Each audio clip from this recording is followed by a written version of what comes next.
কেন? কি হয়েছে? বাবু রে, তোর আব্বা ছাদ থেকে পড়ে মাজাবি সব ভেঙে গেছে। তোর আব্বাকে দেখার মতো কেউ নাই। তুই তাড়াতাড়ি ব্যাঙ্গালোরে যা মধু রে। তুমি কি বলছো মা? ঠিক আছে, আমি আজকে যাব। এই বাবু, কোথায় যাচ্ছিস তুই? আমি এক্ষুনি আসি।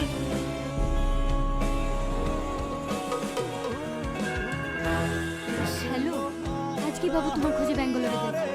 খবরদার যেন তোমাকে খুঁজে না পায়। ফোন সুইচ অফ করে রাখবে। ঠিক আছে, বলে তোমার চিন্তা করতে হবে না।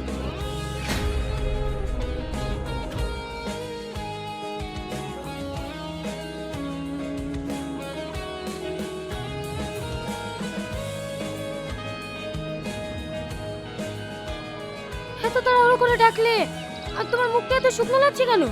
কি হয়েছে গো? আব্বার অবস্থা তো খুবই খারাপ। ব্যাঙ্গালোরের কাজ করতে গিয়ে ছাদ থেকে পড়ে গেছে। আমাকে আজকে ব্যাঙ্গালোর যেতে হবে। আব্বা এখন কেমন আছে? ভালো নাই। আমি আজকে চলে যাবো বলে তোমাকে বলতে আসলাম। তুমি যে মায়ের সামনে কথা দিলে এক সপ্তাহের মধ্যে বিয়ে করব, তার কি হবে? মা তো জোর করে অন্য ছেলের সাথে বিয়ে দিয়ে দেবে। তুমি যেভাবে হোক একটু ম্যানেজ করে নিও। আমি এক সপ্তাহের মধ্যে আপা গেলে চলে আসবো। টনি, আমার খুব ভয় লাগছে। কোনো ভয় নাই, আমি আছি তো। আর যদি কোনো অসুবিধা হয় তুমি আমাকে ফোন করবা। আমি আসছি।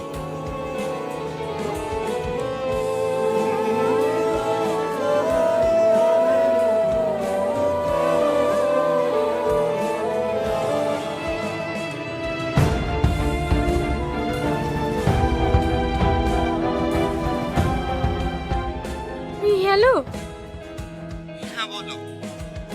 আজ 10 দিন হয়ে গেল, তুমি এখনো বাড়ি আসছো না যে? কি করে বাড়ি যাব? আমি তো আপনাকে খুঁজেই পাচ্ছি না। ফোন করলে ফোন সুইচ অফ। আবার কোন হসপিটাল আছে সেটাও আমি জানি না। তাহলে এখন আমি কি করব? ব্যাঙ্গালোরের একটা ঠিকাদারের সাথে মা বিয়ে দিয়ে লেগে উঠে পড়ে রেখেছে। এখন আমি কি করব কিচ্ছু বুঝতে পারছি না। তাই নাকি?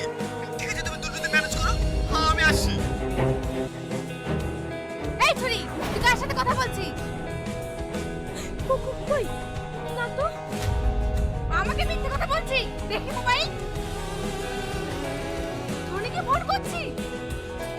এবার কত ফোন করবি কর।